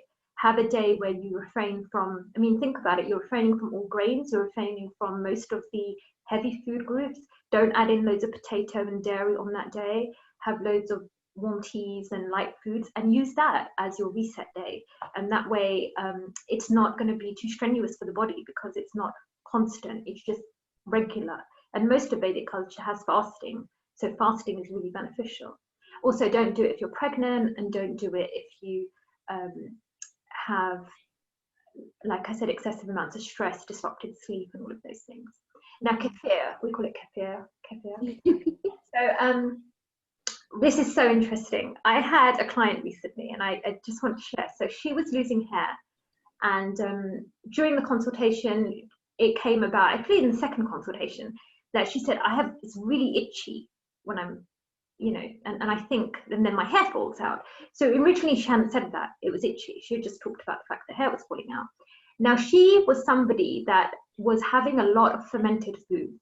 And the reason she was having fermented foods is because you hear it's really good for your gut. So she was having kefir every day. She was having probiotics, sauerkraut. She was having loads of fermented foods. And immediately when she said that to me, I thought pitta. And fermented foods increase pitta dosha.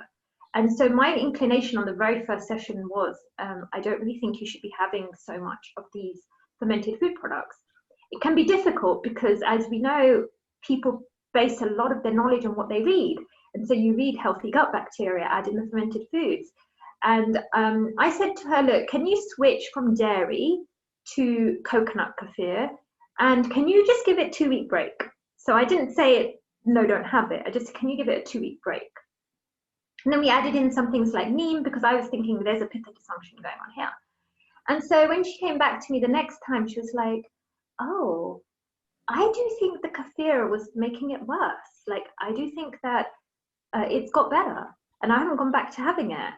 And I was thinking, yes, because it was aggravating your pitta dosha, which in Western science we talk about histamine response.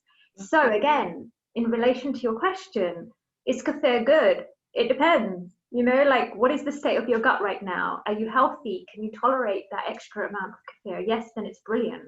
But if you're slightly pitta, or you have an imbalance in pitta, then you need to phase it in at the right point. When we deal with the gut, the phasing of the foods is very important. Everyone's in this probiotic culture. Let's use loads of probiotics.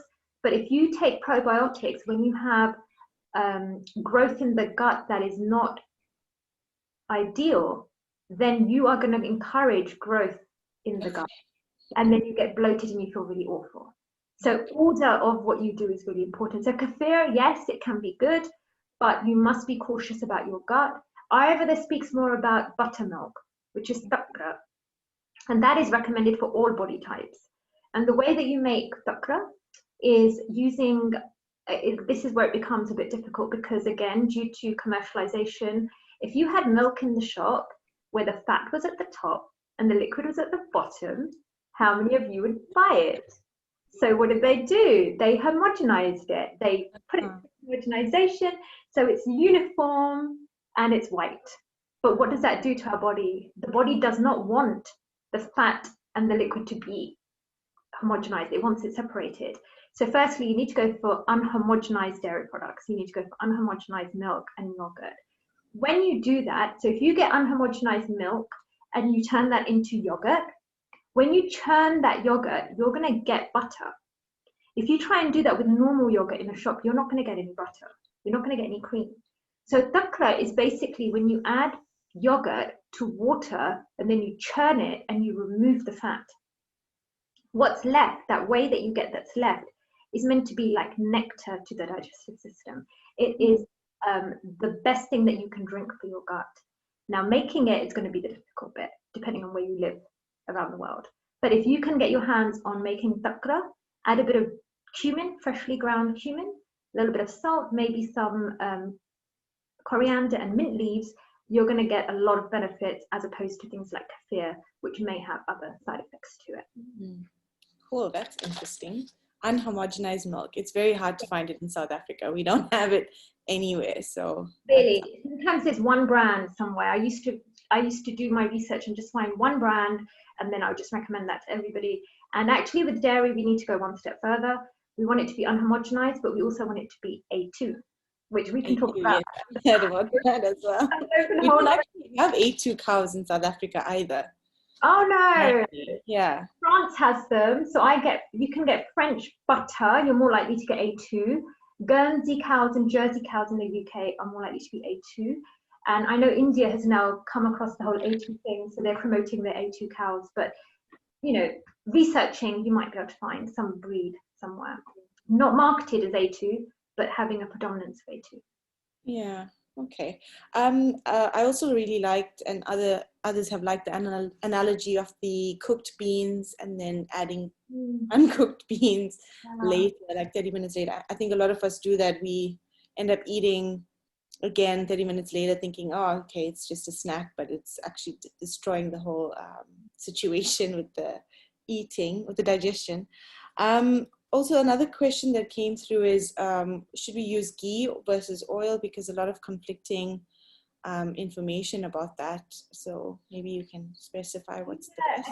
Again, they can all have their benefits. With oil, it's very important to choose the quality of your oil and the type of oil that you use. So in our home, for example, we have olive oil, we have coconut oil, and we have sesame oil are the main oils that I use, and we have ghee. So for pitta body types, ghee and coconut oil is the best. So if you're dealing with any kind of gut imbalance generally, and you have trouble with your gut, I go for coconut oil and ghee as your main source of cooking oils. For Vata dosha, sesame seed oil is the best. And if you can get hold of good quality mustard oil, that's actually the best for kapha. Olive oil, I think, is a great oil to add in as well, but you don't want to be using it at a high cooking point. So you can use it to add to dishes and get the benefits from it like that. But I would say it's not about one or the other, because you do not also want excessive use of ghee. Excessive use of ghee will cause problems as well.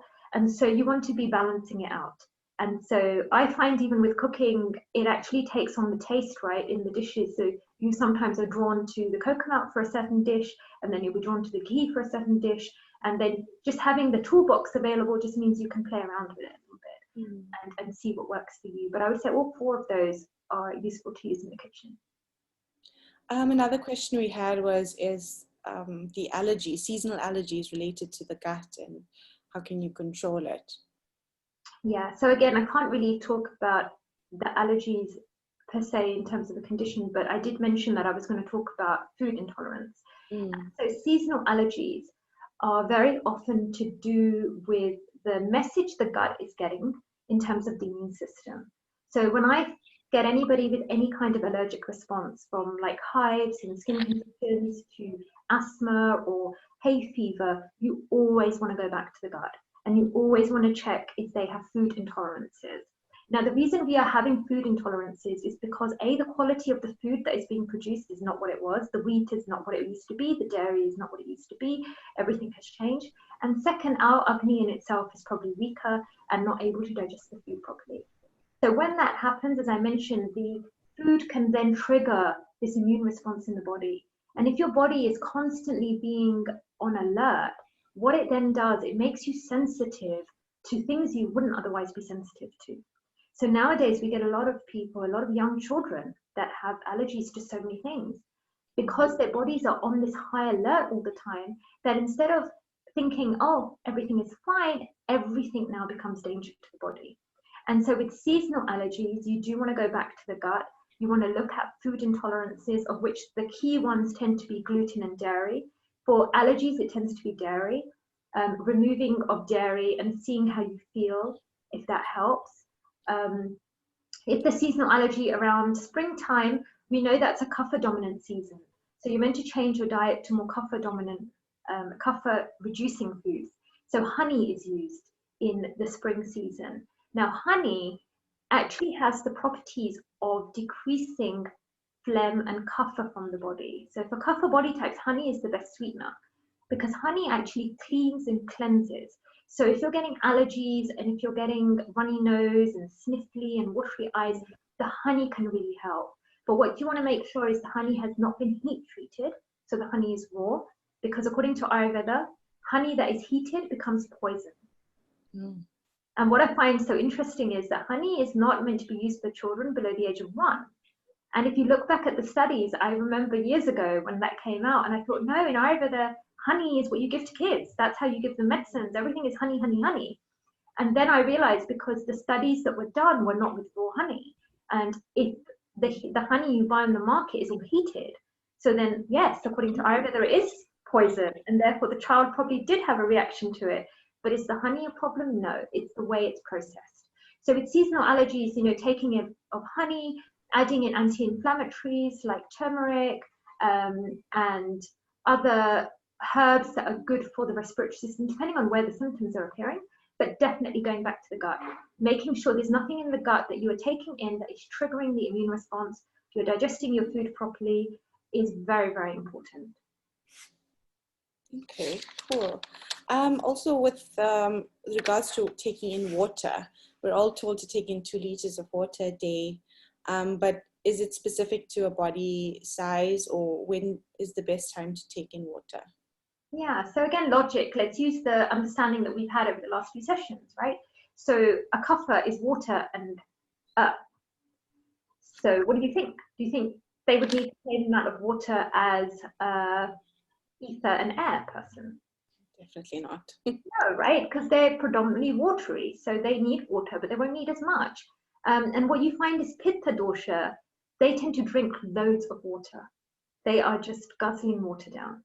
Now, thirst is what is important here. We need to feel those sensations to allow us to eat, drink, or do those activities. And this is again going back to how we've completely lost touch. Some people eat when they're thirsty.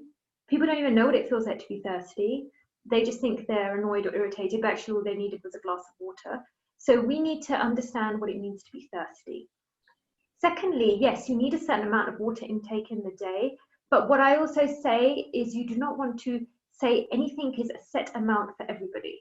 So there's no such thing as 2 liters for everybody, because for someone that won't be enough, they need more. But someone that's too little, that's too much. They just feel awful after having it. So you want to stay hydrated in between your meals. So warm water is really good. And as we mentioned about armor, one of the things that digests armor in the body is having hot water with ginger powder. So dried ginger powder is stronger in effect than raw ginger. And so if you add a pinch of ginger powder to your hot water and you sip it throughout the day, it helps to break down those toxic materials in your gut. I find teas are a really good way of taking in water as well, because you can actually add in flavor and medicinal properties to the water you're drinking, depending on how you're feeling on that day. But in answer, no, I don't recommend 2 liters for everybody, but I think there is a minimum. So, if you're not drinking any water, then you need to be conscious of how much you are taking in. But you also have to remember somebody who has a high vegetable diet, who has a lot of fruits, that also has water in it. So they are getting hydration in ways that somebody who has a very processed or grain-based diet is not getting. So they would need to have more water. So getting back into touch with thirst is important. Eating outside of meals is important. Drinking outside of meals is important. And I would say having 2 glasses at least. So you should have water when you wake up in the morning. So we discussed it's around 500 ml of water you should be having first thing in the morning. So that should be your main intake of water. Ayurveda says have your water early in the day and not late in the day. So regardless of the fact that you don't want to keep waking up at nighttime, the body absorbs the water better in the morning and throughout the day. So you start off with 500 ml, say, first thing in the morning, then in between breakfast and lunch, you can have another 2 glasses, and in between lunch and dinner, you can have another 2 glasses. So that's pretty much 1.5 liters already. And I would say that is sufficient for the average person. And then you can go up and down depending on your particular body type. If you're having caffeine, then you need to add a glass of water per caffeine drink that you have. And anything else that's extra heavy and drying to the body, you need to then add water to compensate to help digest that. Mm-hmm. Obviously, if it's hot, then you need to have more water than if it's a colder day, possibly. Mm-hmm. Also, a lot of people seem to be picking on the fact that there might not be one specific dosha, that they might be like Vata, Pitta. Maybe you can just give a general sort of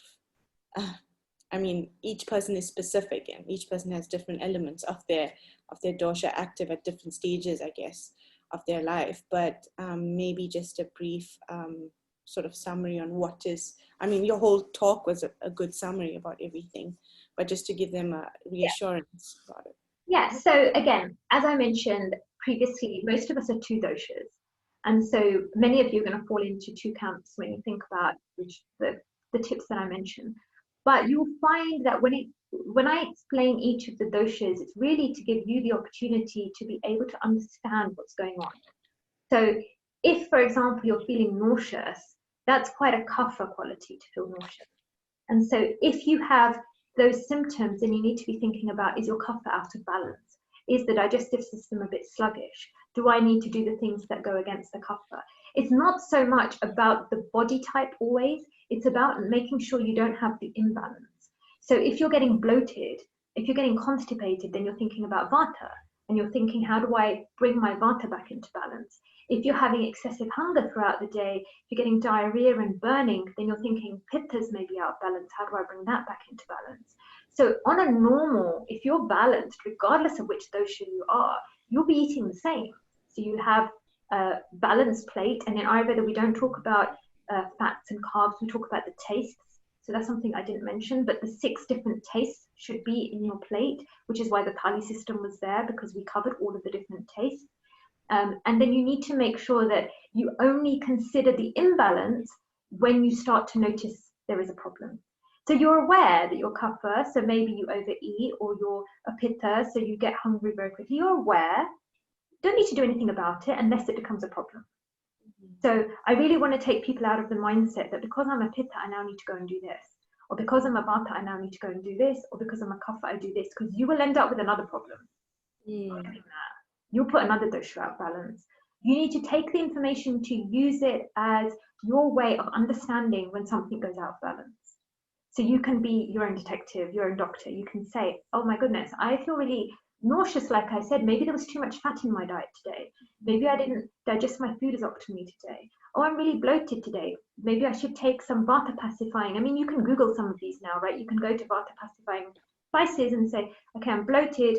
What does it say? Maybe some hing, maybe some ajwain, maybe some ginger, let that vata get balanced. So don't get into the habit of, I'm vata, pitta or kapha, therefore I need to do this. Use it to be more aware of what your tendencies are. And then if you notice imbalances, then you can bring them back in. Yeah, I guess it just needs some time for people to understand their bodies and actually pay attention to everything they're eating, what's happening. It's not like an overnight thing, you know. We're so used to just having the doctor say, just do this and it's going to work. But actually, when I started, my main point was it is about you being responsible. It is not up to the doctor to give you a pill to fix you and then get frustrated that the doctor didn't work. It's about you being aware of the things you do on a daily basis, understanding how long it's taken for you to get to this point, picking up on those signs that only you will know of. You don't discuss your bowel movements with everybody. You probably don't even discuss it with your partner, right? You don't say, oh, by the way, my stool was like this morning, right? It's not really a hot topic of conversation anywhere. It's something you know about yourself. And then you can manage that without really having to ask so many other people. And that's what's amazing if you learn that information. Yeah, I mean, I think functional medicine is like an amazing way to bring all of this to light, but Ayurveda has had it for eons, you know, it's been there already. So at least Western medicine is catching up with it, but hopefully before too much allergies come in. I mean, every second kid I see at the hospital has allergies, multiple allergies, not just one allergy, like peanuts, dairy, gluten. It's horrifying. And, you know, most of them are on antihistamines. And they're just taking steroids. It's not a great situation. Yeah, again, it goes back, then if the parent is educated, then the parent can do a lot, because with your system of medicine, it's so different where you are in the planet to be able to practice. You have so many restrictions that you might be at home reading all about the gut, but you go into clinic and you're not allowed. If you do, you'll get your license taken away. So you can't tell people the things that you know about. And so it's going to take time for functional medicine to be available for everybody to access, even though the doctors want to learn it. But this is where individuals can go out and get educated, because the information is available as parents, you know, how they can change the diet, the things they can add in. The doctors give you the option, but the parents have, and the individual has the choice whether they take it or not. and how then to do the alternatives. So I do empathize with a lot of doctors like yourself who can't practice in the way they'd like to yet. Yeah, I mean, why, gosh, it frustrates me actually walking into the supermarket and having half the stuff that's, you know, it's not organic, it's all genetically modified. When do you think it will ever change? I mean, I'm thinking that with COVID, a lot of awareness will come, hopefully. I know in the UK we have some health, like chefs, etc., that have really tried to go to schools and teach the understanding of having healthy food. But the problem is the marketing of these large companies find an alternative. So what happened was that when the sugar in drinks in the UK had to go down to a certain level, what did the consumer companies do instead? They added in artificial sweeteners, which is so bad. But they're now within the government regulations. So they will find another way around it. So it still comes back to us. It comes back to us. That you've got to remember that what will be available is what we ask for. Like at the moment in the UK, veganism has grown potentially. You know, there are so many vegan restaurants opening. Why? Because there's a demand. Even the big restaurants that sell meat are trying to have a vegan option because they want to attract the vegan customers. So the more demand, the more we educate ourselves and ask for these food items, they will have to change. So it comes back again, can you see, up to us. The responsibility is actually on us. Yeah. We make those decisions, so other people have to provide that. Yeah. Okay, so there's a few more questions. I mean, most of your talk has actually covered half of the questions that came in at the beginning. So I'm hoping most don't really want a specific answer, because many of them is very specific to an individual. Yeah. We will have to, okay, somebody's just suggesting we have to grow our own food, pure organic. Growing your own is fantastic, right? It's amazing if you have the space, but you can't always. And also when you do grow your own food and when you do buy locally, and you become knowledgeable in the word seasonal, which many of us don't understand what seasonal, you know, I want strawberries and I want them now, but they're not in season, so you shouldn't really be getting them. So, you know, when you grow your own food or when you buy locally, you will eat seasonally. And again, there's a reason why it grows at that time of year, probably because you're meant to eat it at that time of year. Can you imagine, Krishna, having a food product at a time of year that you weren't meant to eat? It just, what would be the point of that? I was also thinking what you said about having refrigeration back in those days. You know, all the gopis, they stored butter and they had to have some cooling system. They would have, you know, like a basement or something. They definitely had a fridge, but they never stored vegetables in there. That's such a good point. I love that. Can you imagine all the butter melting down? Krishna would have had to break them, right? He could have just... Yeah. Yeah, I love that. Yes. Yeah, so it's definitely, they had the systems, but they definitely didn't opt for it. Yes. So yeah, there's another question about, I guess, Vata imbalances and related to hair loss, migraines, and just, I guess it's going back to your hormonal situation, but this is a very specific question. That's why I didn't want to really ask it, because you have covered topics about it in your hormonal talk and in your gut talk. So I don't know if you want to... Is quickly just say for Vata Pitta Kapha, for those who are really considering, like, well, what do I do if I know I have that imbalance? Just give one or two things that are relevant for that person.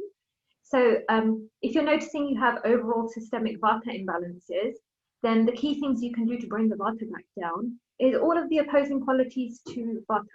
So you want to eat regularly, you want to make sure the food is warm, and you really want to go with those spices. You know, most of the spices are very heating and very pungent, so they're really important for Vata.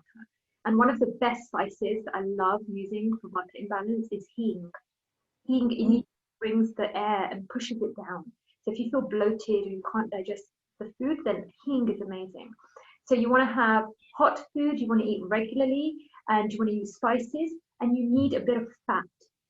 You know, constipation is also dryness in the body. Having a teaspoon of ghee, adding the oil to your food, it will help move everything through. So there would be the 4 key things that I would say for a Vata. You know, eat on time, make sure the food is warm, make sure you use spices and add a bit of fat. We go to Pitta. Pitta types need to make sure they eat regularly, but they have heavy food items. So if you give a Pitta a plate of salad, they will literally look at you and say, where's my food, right? Like, that's not food, that's give me proper food. So they need heavy. They can deal with beans and grains and rice, and they need a higher proportion of that in their diet. So make sure you eat enough if you're a Pitta type. Don't skip your meals because you've got other more pressing things to do. Don't go for the processed meals because it's easy and quick. Take time in your health and take time in eating. And for the Pitta, breathe before you eat, because you're going to be thinking of 1,000 things when you get to your meal, and you're probably doing them at the same time. So stop doing that. That would be key for Pitta. So focusing on the meal, making sure they eat regularly, and their food is heavy enough to carry them through to the next meal. Ghee would be great for them. Nuts, etc., are also good for them. And then we get to the Kapha. The key things for Kapha to do is not to overeat. Don't have too much grain and too much heavy food produce in your diet.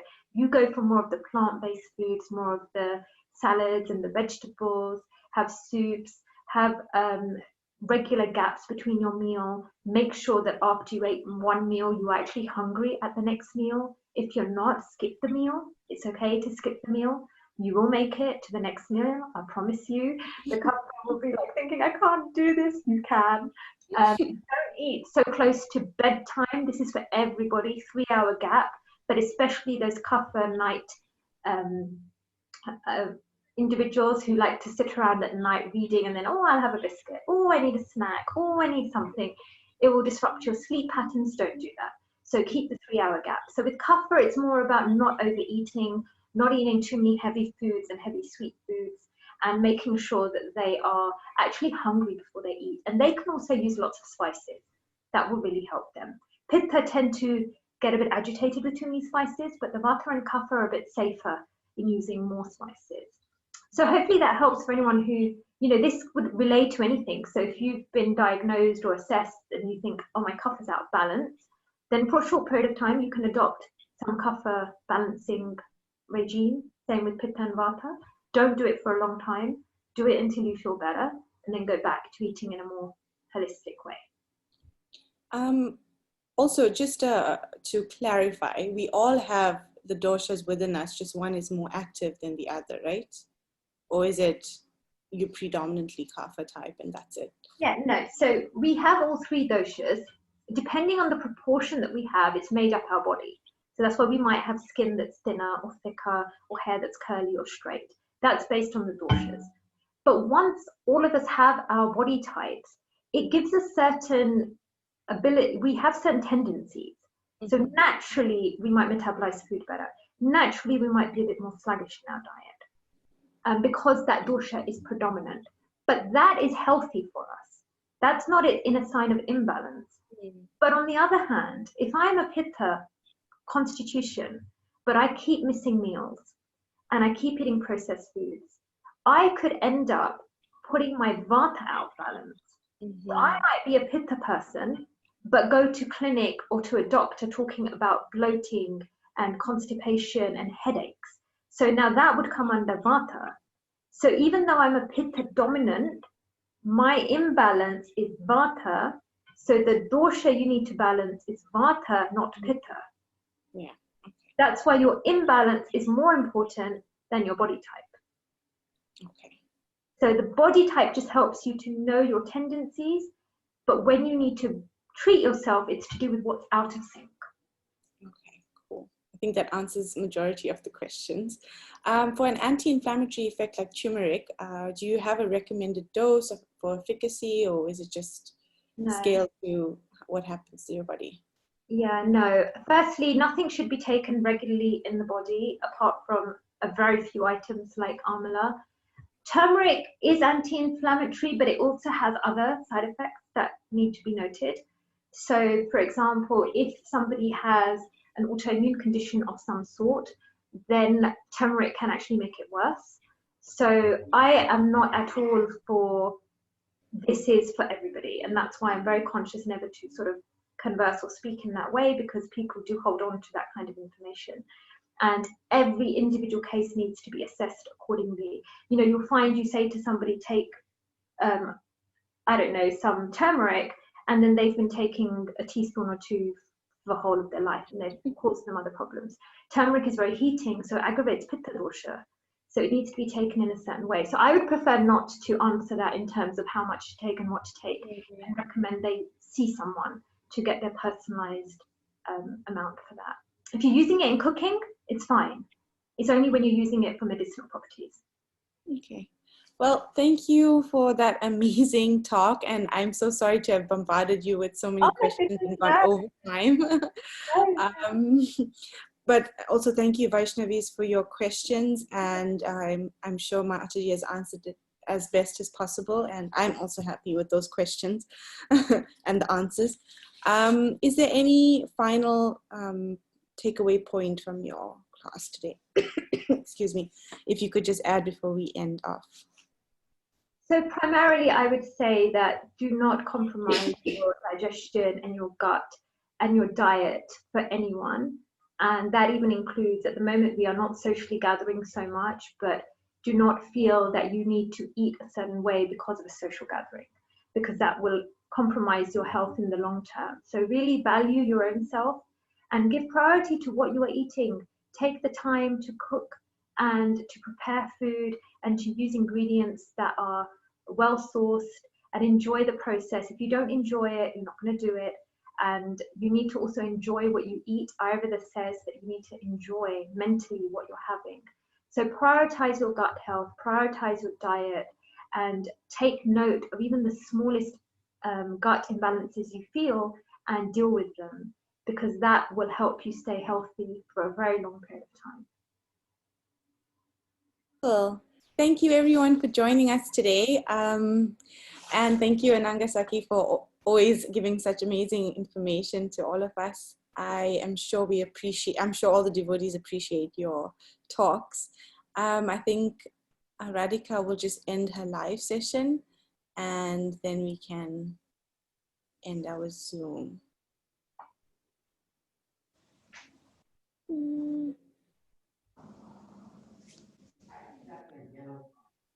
Hare Krishna, dear Ananga, Sakhi, Mataji. Thank you so much for such a wonderful class. Well, not class, like workshop, really. Because in my family, we are all different doshas. So this general session was so helpful for me. Glad, lovely, thank you. Dear Vaishnavis, before I end the Zoom session, if you would like to say a warm Haribol to Ananga, Sakhi, Mataji, please unmute yourself. Hare Krishna, thank you. It was a brilliant talk. I learned a lot. Oh, thank you so much for attending. Thank you. Haribol. Haribol. Hare Krishna, Mataji. Very nice, very useful. Thank Thank you. you.